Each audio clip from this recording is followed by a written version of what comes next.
Hello students, हम लोग पढ़ रहे थे chapter number 8 human health and disease, जिसमें हम लोगों ने लास्ट क्लासेस में कुछ डिसीजेस के बारे में पढ़ा था। Bacterial disease, viral disease, helminthic disease, fungal disease.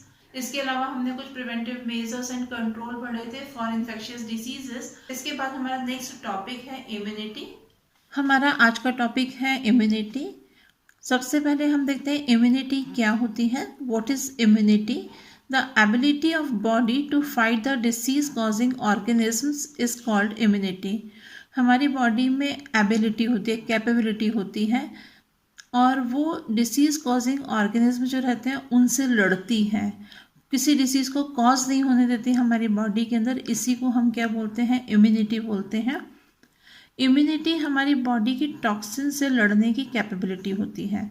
ये toxins bacteria, virus, fungus, parasite या कोई दूसरे हार्मफुल सब्सटेंसेस भी हो सकते हैं। अगर हमारी बॉडी की इम्यूनिटी स्ट्रांग होती है तो ये हमें सिर्फ सर्दी और खांसी से ही नहीं बचाती, बल्कि hepatitis, lung infection, kidney infection जैसी बहुत सारी डिसीजेस से हमको प्रोटेक्ट करती है।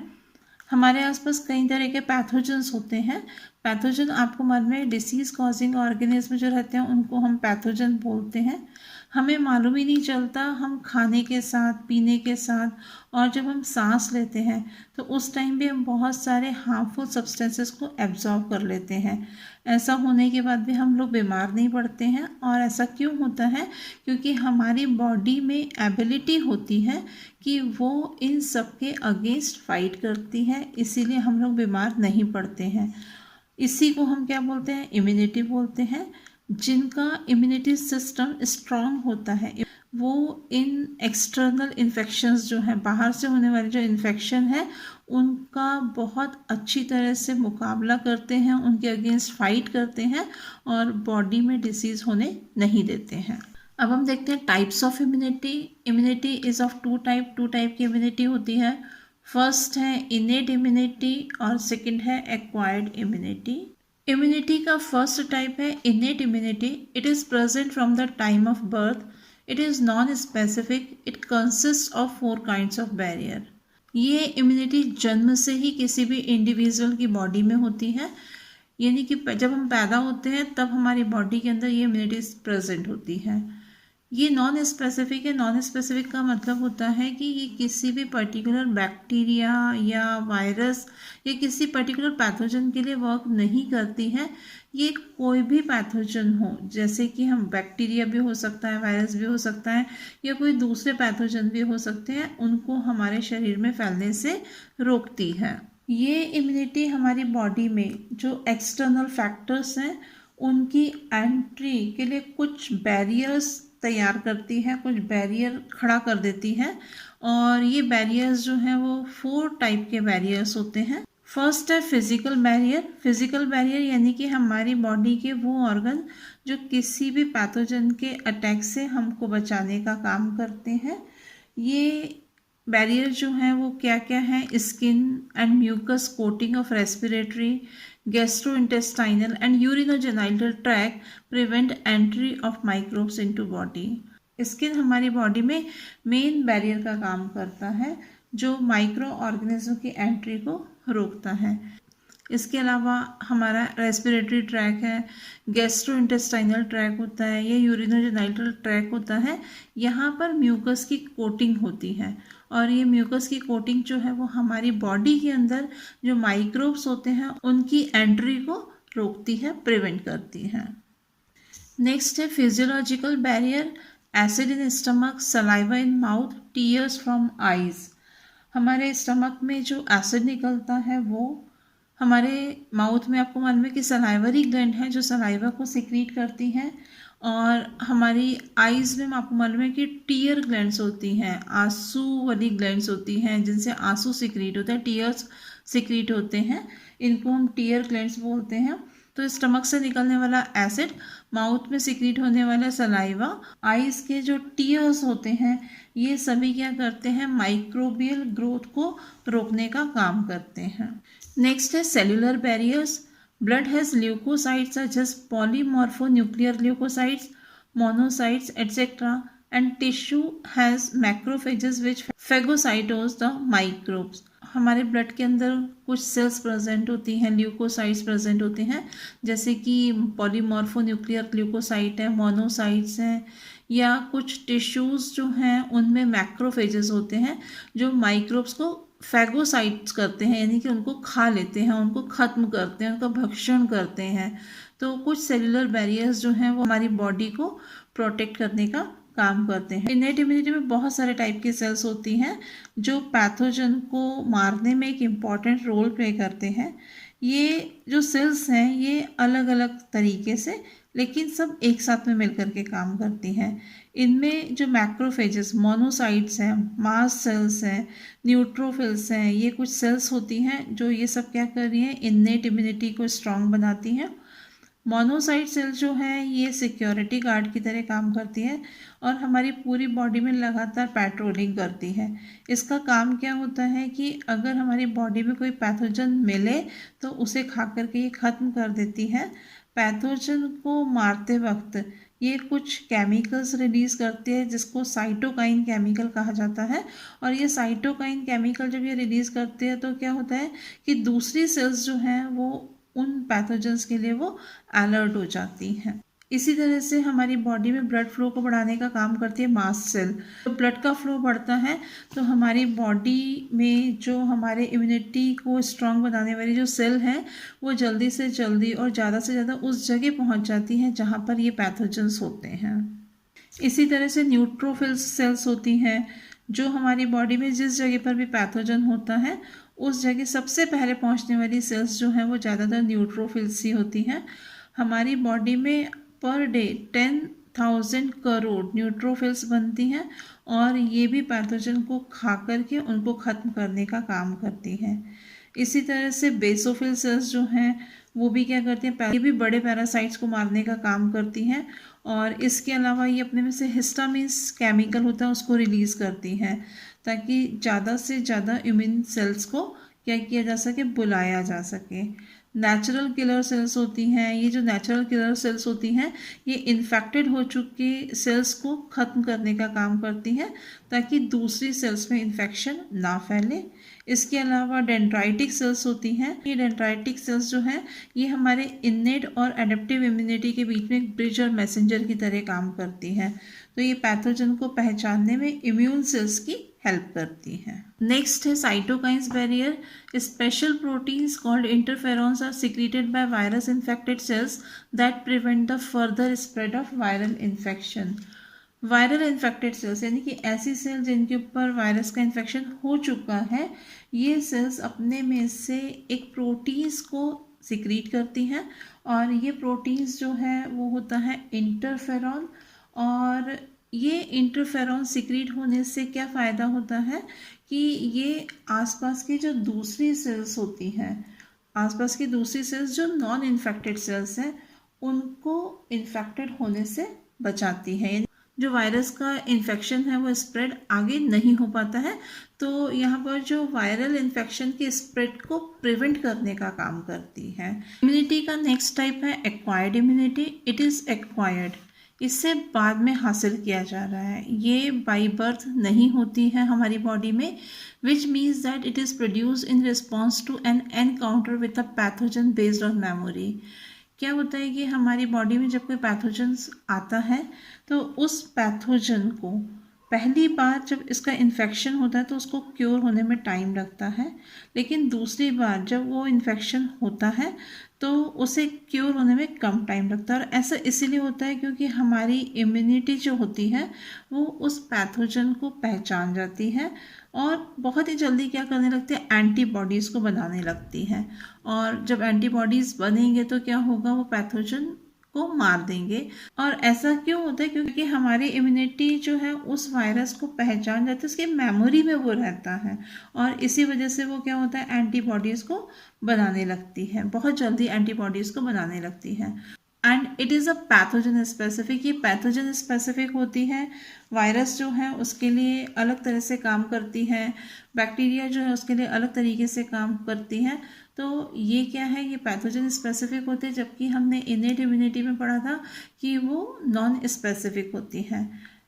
इनेट इम्यूनिटी जो है वो बाय बर्थ हमारे को मिलती है इम्यूनिटी, और इससे बाद में बॉडी की रिक्वायरमेंट के अकॉर्डिंग ये एक्वायर्ड की जाती है या हासिल की जाती है, इसीलिए इसको हम क्या बोलते हैं, एक्वायर्ड इम्यूनिटी बोलते हैं। When a pathogen for the first time infect a person, low intensity immune response is generated. जब पहली बार कोई पैथोजन इन्फेक्ट करता है किसी पर्सन को, तो वहाँ पर जो इम्यून रिस्पॉन्स होता है, जो जनरेट हो रहा है इम्यून रिस्पॉन्स, वो बहुत स्लो होता है। यानी कि अभी हमने बात की कि जब कोई भी पैथोजन पहली बार आएगा, पहली बार इन्फेक्शन होगा, तो उसको क्योर होने में टाइम लगेगा। और इस रिस्पॉन्स को हम क्या बोलते हैं, इस रिस्पॉन्स को हम बोलते हैं primary responses. When the same pathogen attacks again, intensified immune response is generated, thereby preventing the occurrence of disease. Secondary responses.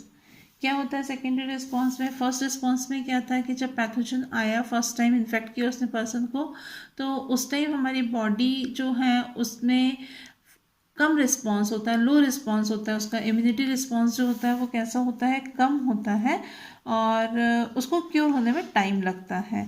लेकिन जब सेकेंड टाइम इन्फेक्शन होता है, एक्वायर्ड इम्यूनिटी में हम देखेंगे कि जब वही पैथोजन दोबारा से आता है और अगर अटैक करता है, फिर से वही पैथोजन, सेम पैथोजन अटैक कर रहा है, तो यहाँ पर हमारी जो बॉडी है उसकी पैथोजन से फाइट करने की, यानी कि उसे सामना करने की जो प्रोसेस होती है वो बहुत ज़्यादा फास्ट होती है, और इसको हम सेकेंडरी रिस्पॉन्स या एनामिस्टिक प्रोसेस भी बोलते हैं।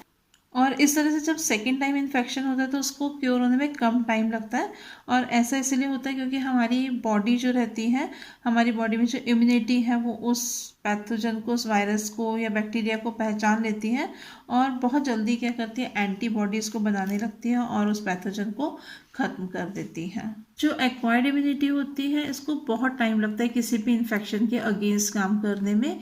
ऐसा क्यों होता है? क्योंकि एक्वायर्ड इम्यूनिटी जो है वो पैथोजन के एक्सपोजर से ही एक्टिवेट होती है, लेकिन इनेट इम्यूनिटी जो रहती है वो हमेशा ही एक्टिवेट रहती है।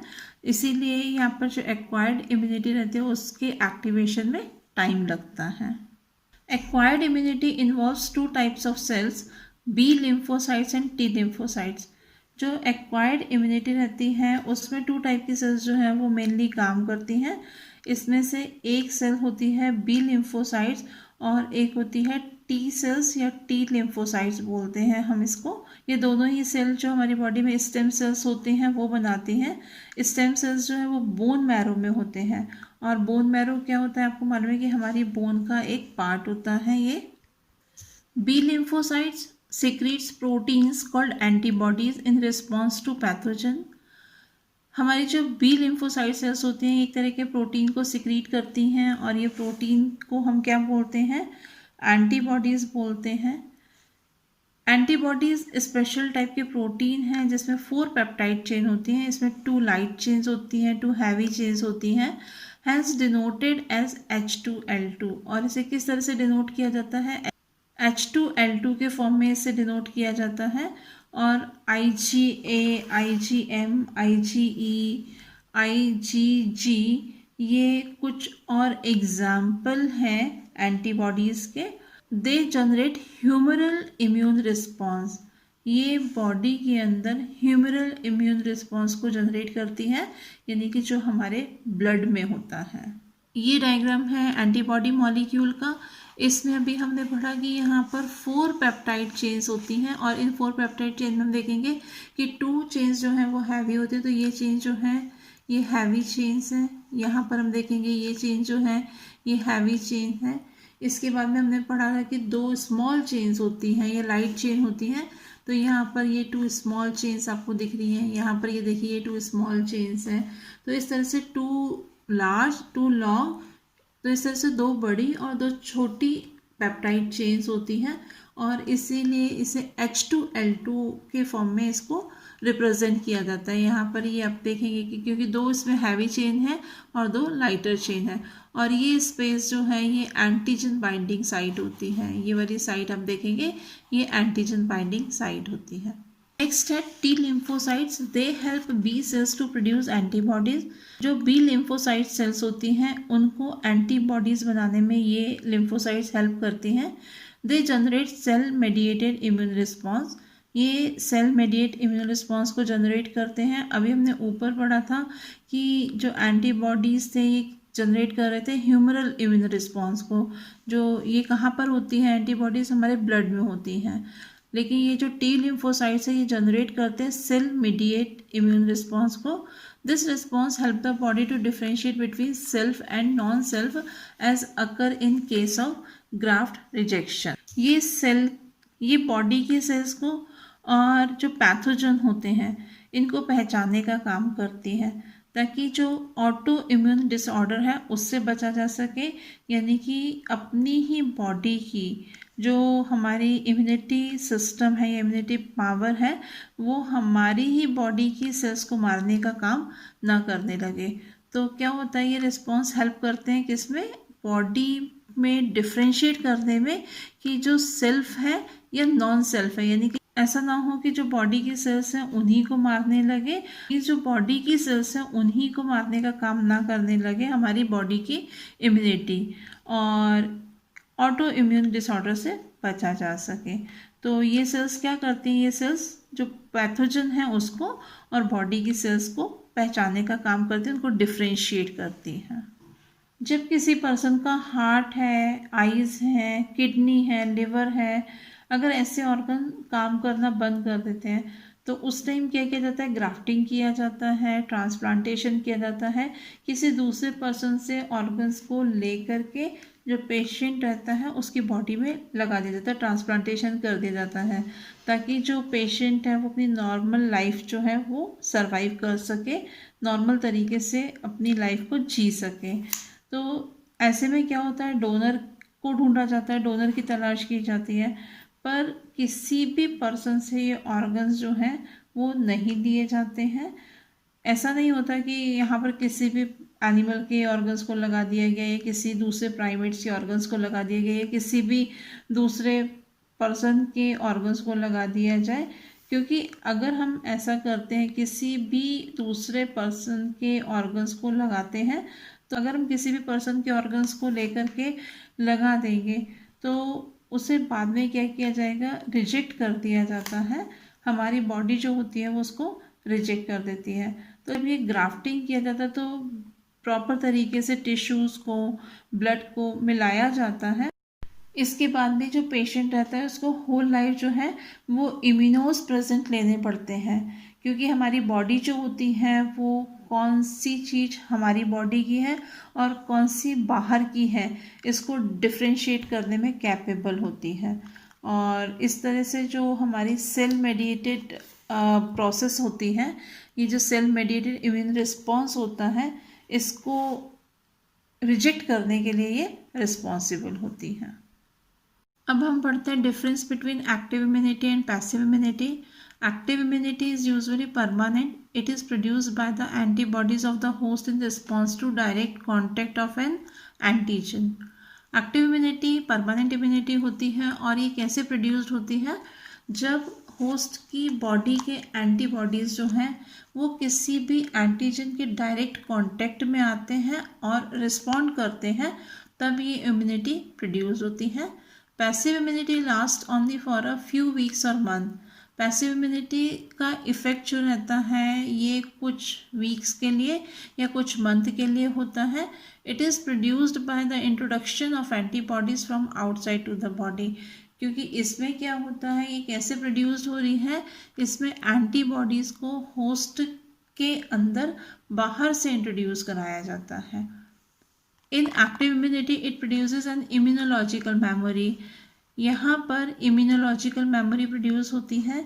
और अभी हमने पढ़ा था कि हमारी बॉडी के अंदर अगर कोई पैथोजन या वायरस एंटर करता है तो फर्स्ट टाइम क्या होता है कि हमारी बॉडी को क्योर करने में वक्त लगता है, टाइम लगता है, और सेकेंड टाइम अगर सेम पैथोजन का इन्फेक्शन होता है तो हमारी इम्यूनिटी जो होती है वो क्या करती है, उस पैथोजन को पहचान लेती है और बहुत जल्दी क्या करती है, एंटीबॉडीज़ को बनाने लगती है और उस पैथोजन को मार देती है। It does not produce immunological memory, यहाँ पर पैसिव इम्यूनिटी में किसी भी तरह की इम्यूनोलॉजिकल मेमोरी प्रोड्यूस नहीं होती है।